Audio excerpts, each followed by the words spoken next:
Hinesville Part 4. They pulled Vivian into the car, threw her over the front seat, and quickly handcuffed her. One man put tape over her mouth, and another soon pulled a black bag over her head. This is when she decided that as soon as she would fight like hell. After about an hour drive, the car came to a sudden stop. The man to her right pulled her out as the man to her left pushed her. Both of them letting go caused her to stumble and fall. She hit her head on the concrete, and pain burned through her brow. She knew instantly it was bleeding. She swung her leg around as they pulled her up off of the ground and swept someone off their feet. The accompanying grunt gave Viv a little satisfaction, but she was soon met with a blow to the ribs. One man held her under each arm, and they carried her into a building. She could sense that they brought her into a room where she was patted down, and everything left in her pockets was removed. The men placed her in a chair, but she could hear some people moving around in front of her. She knew someone was near her, and this wasn't a debrief like she had been told, so she quickly swung her right leg along the floor in front of her. She could feel herself make contact with at least two people. "Fuck," someone grunted out as they fell. She quickly pulled her hands under her feet as she jumped, and immediately removed the bag from her head. Three men pushed her up against one of the walls, but she was easily able to get the better of them and made it to the door. She opened it and was tackled as she stepped into the hallway. "Fucking bitch." One of them punched her in the ribs again. She turned and elbowed him, landing a good blow to the left side of his face. She fought with the group of men for a short while. Three of them were out cold on the floor of the hallway when another group of men rushed up on her. She landed a few good blows, knocking a couple more of them off their feet. This seemed to continue for an eternity to Vivian when it had been mere seconds. They soon caught her arms and brought her to the floor. They unlocked her cuffs and pulled her arms back behind her, recuffing her. A group of them were able to get her restrained, carried her back to the room while she was still trying to fight, and threw her down in the hard, wooden chair. They forced her legs against the chair, and others strapped them down. Another roughly secured her cuffs. She felt a pop and pain shot up her arm from her wrist, and she knew they had broken it. Though the pain was already intense, she clenched her teeth and breathed through it. These men would never have the satisfaction of knowing how much she was hurting. She felt like she was bleeding from everywhere. Her brow was burning, she could feel blood dripping out of her nose, and she could taste it in her mouth. All she wanted was to spit it out and put some ice on her head. One of the men stood by as she was secured to the chair, staying aware for further problems. With her nose bleeding, blood coming from the corner of her mouth, where the duct tape had been slightly pulled away, and the gash above her left eye, he was satisfied they had inflicted so much pain already. He continued watching as the others worked, knowing this bitch would have to answer for what she just did. He knew all of them had to go through this before they were accepted, but there was a certain understanding. You didn't fight back. He caught a glimpse as she tightened her jaw and noticed her shuddered breathing. Had he not been trained to see it, he would have never known she was feeling pain. As the others finished, he decided to teach this bitch a lesson, one that she wouldn't soon forget. He stepped over to where she sat and backhanded her. "For the bullshit you just pulled." Still breathing heavy from her attempted escape, she looked around, trying to seem as if she ignored the hit, wishing she had removed the duct tape. She'd always known the hell she went through in foster care as a kid would be good for something. With all of the beatings she endured, she would be able to take way more pain than they expected. She finally had a chance to look around the room. A few of the men were readjusting the items in the room after her fight: a table, two chairs, and a one-way mirror on a side wall to her right. The walls were a flat gray and appeared to be cinder block. But as a whole, from what she saw of the room and the hallway, the building appeared to be recently completed and somewhat unfinished. The ceiling appeared to be the roof. She could see the metal rafters and the sheet tin above. There were two doors in the room, one behind her, over her left shoulder, and one in front of her to her left. That rounded out the room. It was plain, simple, and only contained what was necessary for an interrogation. She looked around at the men and noted they all wore black t-shirts with black BDUs and boots. They were all fit. Each of them wore a sidearm, and she would bet they all served in the military at some point or another. They moved around and completed their tasks with as much efficiency as possible. They finished securing her to the chair, and they set up and turned on a bright light, shining it directly in her face. She couldn't see anything, which, she knew, was the point. Her face was throbbing, and the heat from the lamp seemed to only intensify the pain. The duct tape was removed from her mouth, and she felt like she could breathe again. She spit some blood out and flexed her jaw while she continued to look around, despite the light. She could feel the tightness in her skin as her cheeks started to swell. She heard the door open behind her, turned and saw out of the corner of her eye as some of the men left while still others walked in. One of the men slapped her on the back of the head as he walked out. It wasn't particularly hard, just enough to make sure it hurt. She chuckled as she listened to them still panting. Those pissers need to work out more, Vivian thought with a smirk. That was quite a stunt, a man stated with a chuckle from behind her. Yep, she said flatly, staring at the wall in front of her. She couldn't reposition her arm in a way that made the pain subside. It didn't matter how she turned it, the pain still lingered. Why did you do that? I was told this is a debrief. If it is, this is the most fucked up debrief I've been to. She turned her head slightly in the direction the voice came from. So, just a nice little fuck you. 'Cause I fucking felt like it. Fair enough, but you shouldn't have done that, the man replied. Another man stepped out between her and the light and backhanded her. He leaned in close to her, whispering in her ear, I volunteered for that, bitch. She turned to him quickly and looked him in the eye. What? You can't take it when a woman gets the best of you, with her hands tied behind her back. She smirked at the man, taunting him in the best way she could, and spit in his face. The man hit her again with a loud smack. Vivian grunted with the hit, feeling every bit of the sting of the blow. It's a good thing you brought so many people with you, she said to the man behind her. The blood began to trickle from her mouth again, and she quickly wiped it on her shoulder. Why didn't you drink the water left for you in the conference room? The man questioned from behind her. Somehow, she could tell he was smiling. Vivian didn't answer right away. She knew this interrogation didn't have anything to do with the information in the folders. That was simply an excuse. Her thoughts immediately returned to Crimson Hellfire and what they were doing while Jake was still alive. She knew this had all the earmarks of the group, and after talking to Lane, she had no doubt.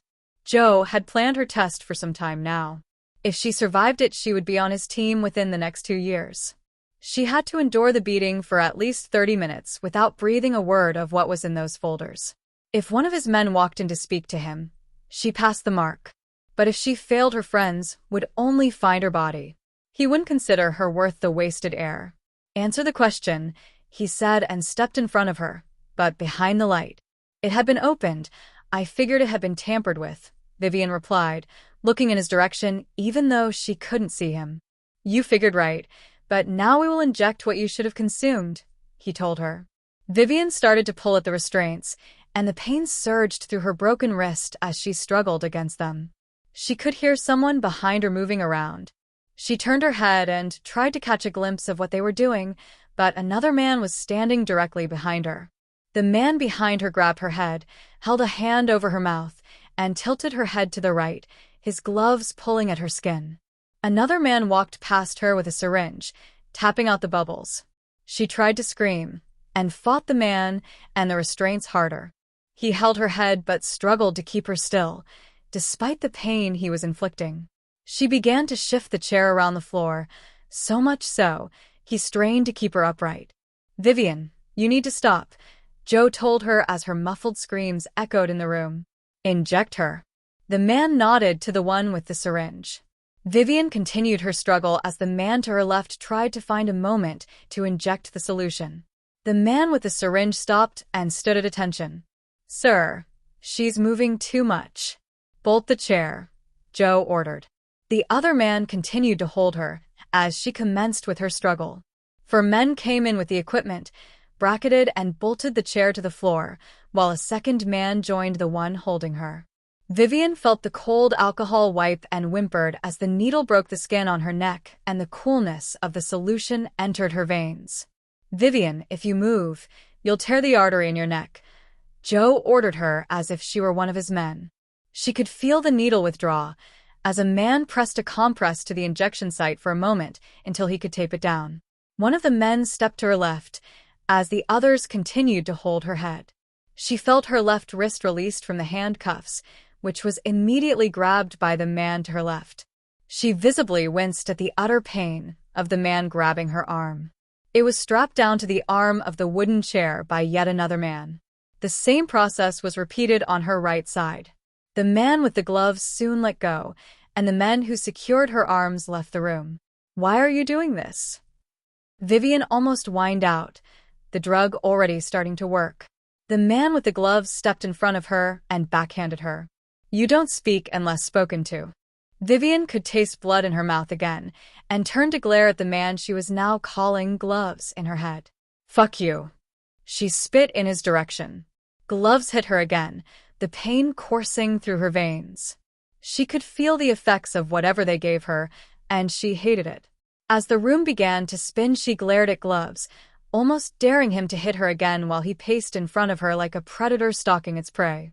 "Damn, look at the way she's looking at you," another man bellowed from behind her. He turned and hit Vivian a little harder. "Don't you fucking look at me like that." Vivian grunted with the last hit. She just wished they'd turn that damned light off. Listen to the pig squeal. Gloves laughed, pacing in front of her, and looked at the men behind her, who also laughed. Vivian looked up at him and spit, landing the mucus and blood-laced saliva at his feet. Gloves went to hit her again, but Joe touched his shoulder. He ceased what he was doing and stared at her. She never broke her gaze from him. "Step back," the man ordered. He stepped back to the far right corner of the room, behind Joe. He knew the drugs were working, so he turned off and pulled the light away. He moved a chair in front of Vivian. With the back of the chair facing Vivian, the man straddled it and propped his arms up on the back. "You can call me Joe," the man said, and looked at Vivian as if he were pondering her. "I can see you're feeling the effects of what they gave you." He grabbed her chin, and she jerked away. "Yeah, you're full of piss and vinegar, aren't you?" He looked at her for a moment. "Now, the fun begins." She sat in the silence, her head swimming. She lost all sense of time. With her sense of time distorted, it felt to her minutes had passed when it had only been seconds. However, she tried desperately to focus on her thoughts and not the pain. "I've read your file, Vivian," Joe told her as he lightly slapped her cheeks, forcing her to focus. "Your life has been harder than your friends. You know what people are really like, and it's not all happy days and picket fences."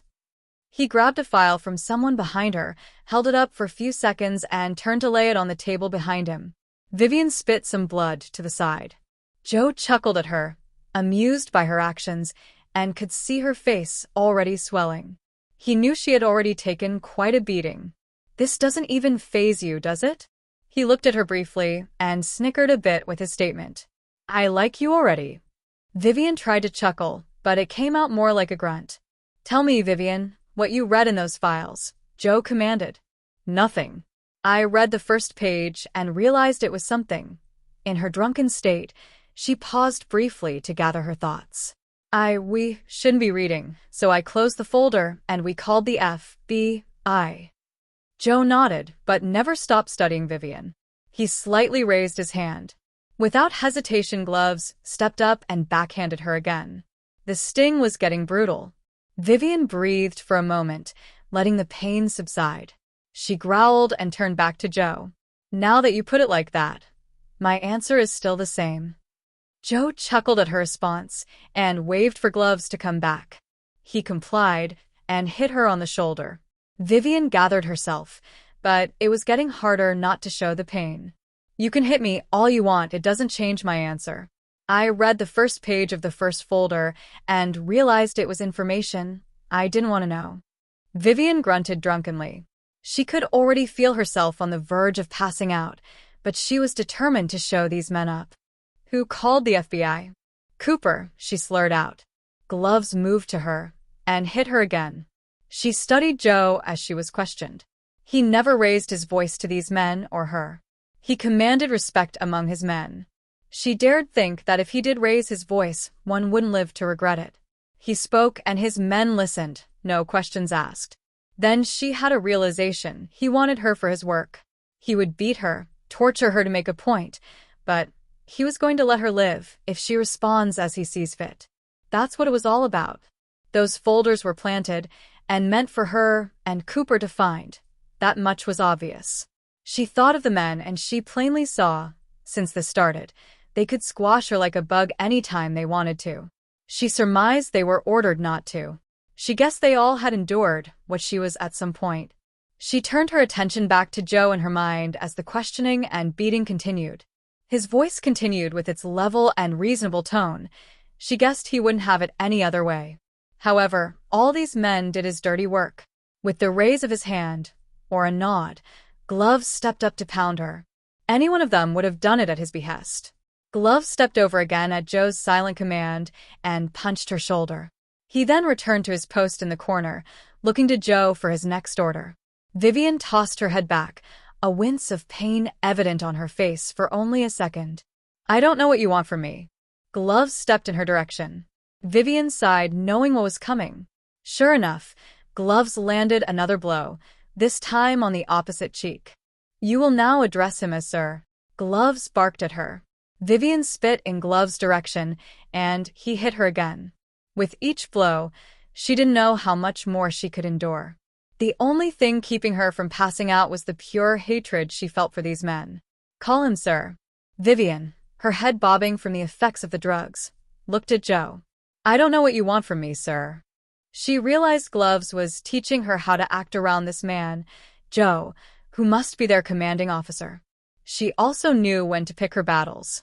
Joe smiled and nodded. I want you to talk. She drunkenly shook her head. Never, sir. Gloves struck her across the jaw. That was a good one. That was the kind of hit that just reverberated across my whole face, she said as she flexed her jaw and looked up at Gloves. She was being a smartass, she knew it and she loved it. Gloves stood next to her, watching Joe intently for any sign. Joe laughed and shook his head. This is so much fun. He looked at her for a moment and raised his eyebrows. You will talk to me.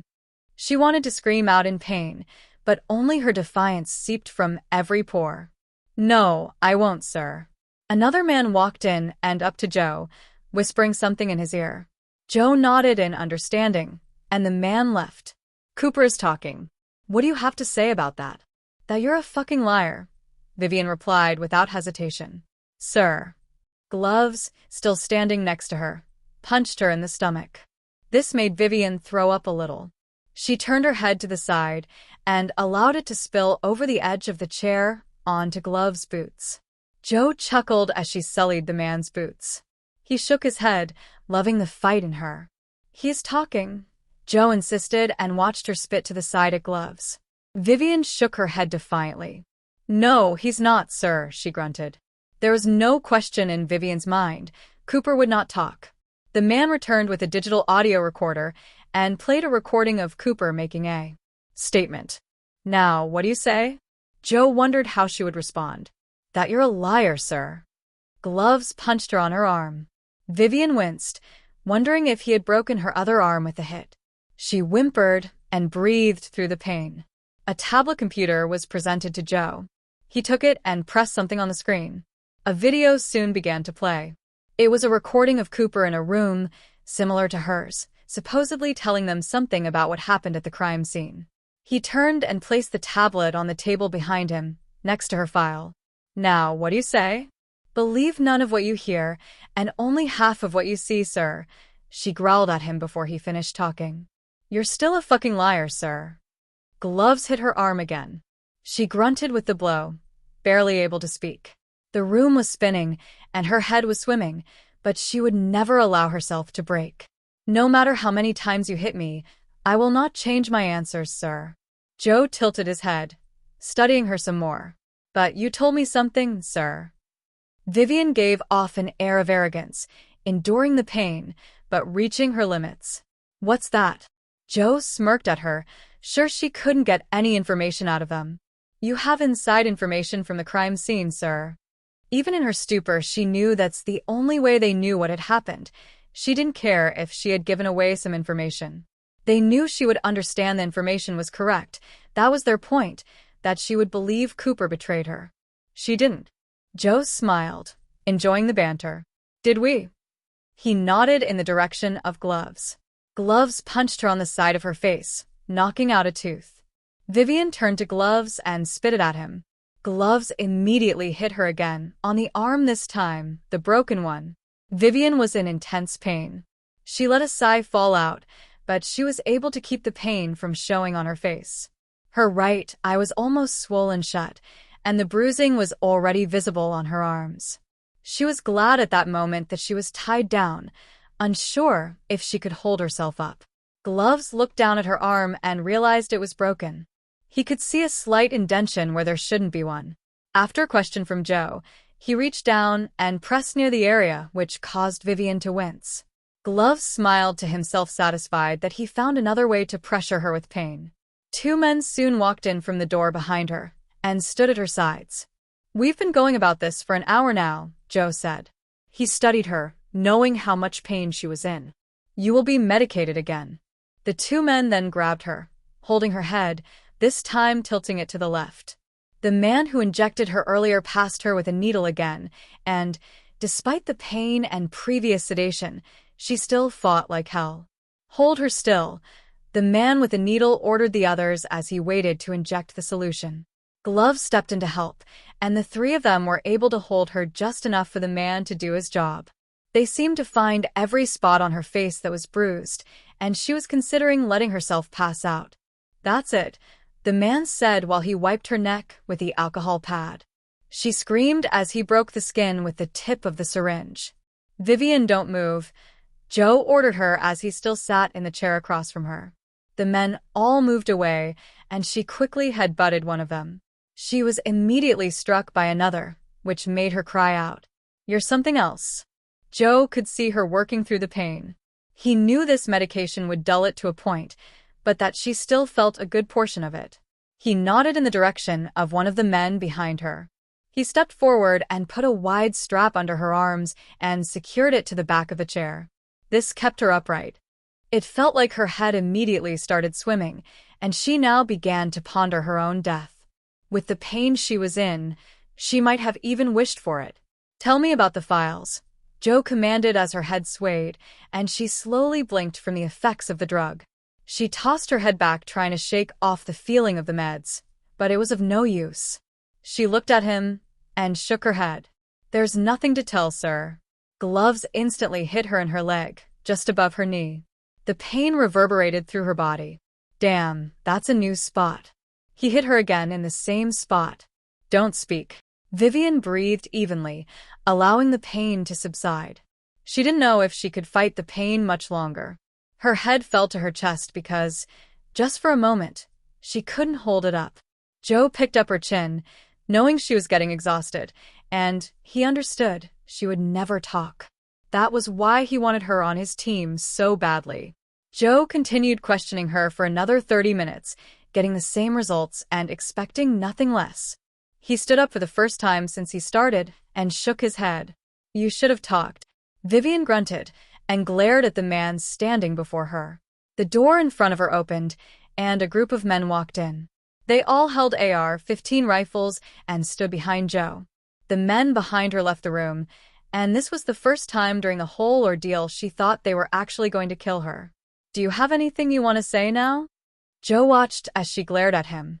Vivian looked up at him, mustering all of her energy, and muttered, "Fuck you, sir." "Very well," he said, and stepped behind the men with the guns.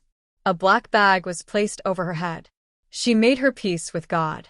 She wanted to live, to survive, and knew one day the pain would be gone, but it was beyond her control. One of the men, instead of shooting her, pulled out a syringe and jabbed it into her upper arm. He injected the solution, and they all watched her head fall to her chest. Joe gave the order to cut the audio and turned to the crew in the room.